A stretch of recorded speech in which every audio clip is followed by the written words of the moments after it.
هيا حلوين، كيفكن؟ ان شاء الله تكونوا بخير. يلا نجهز فطورنا لليوم. اليوم بدي اعمل ورق عنب يالنجي، وبدي اعمل صينية دجاج. اول اشي نقعت كاس ونص من الرز الحبة القصيرة لمدة نص ساعة.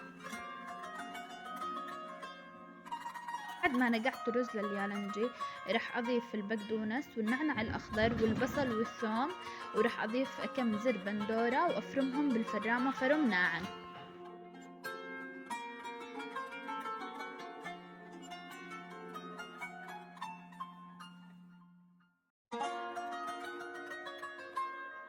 وهيك فرمهم بيكون ممتاز.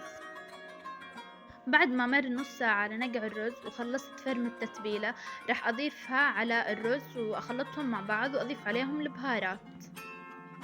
رح أضيف بابريكا وملح وفلفل أسود وبهارات مشكلة ودبس بندورة ودبس فليفلة ودبس رمان، وضفت رشة ملح الليمون، ورح أضيف زيت الزيتون بس ناسي أصور اللقطة.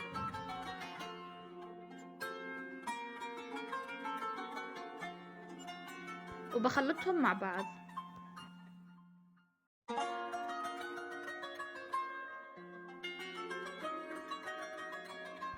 وببلش ألف فيهم، وهون استعنت بالكراكيب الصغار مشان يساعدوني.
وطبعا نسيت أضيف القهوة، فهسه بضيفها للتتبيلة.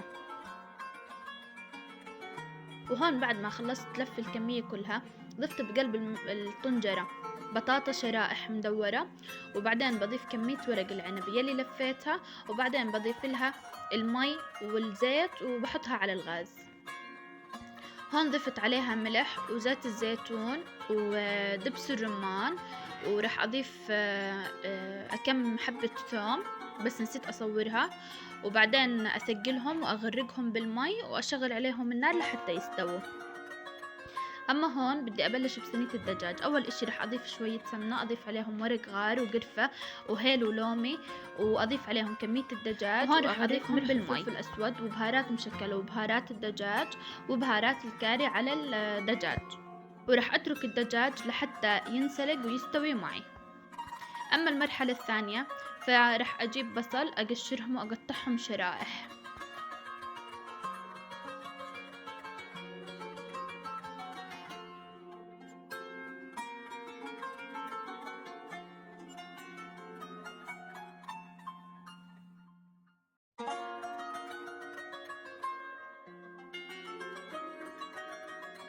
وهاي كمية البصل اللي بحتاجها لطبختنا لليوم. وراح اضيف على البصل فلفلة خضراء وكم ورقة من الزعتر الاخضر،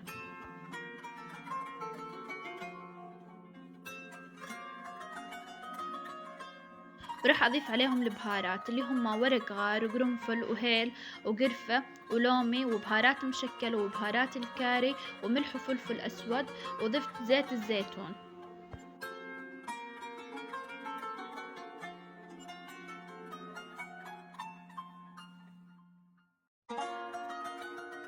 وهون حطيتهم على الغاز وضفت عليهم دبس فليفلة،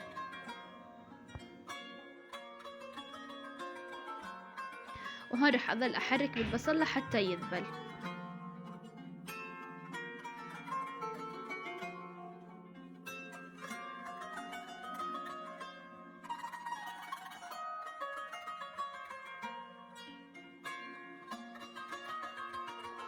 وهون ضفت شوية سماق.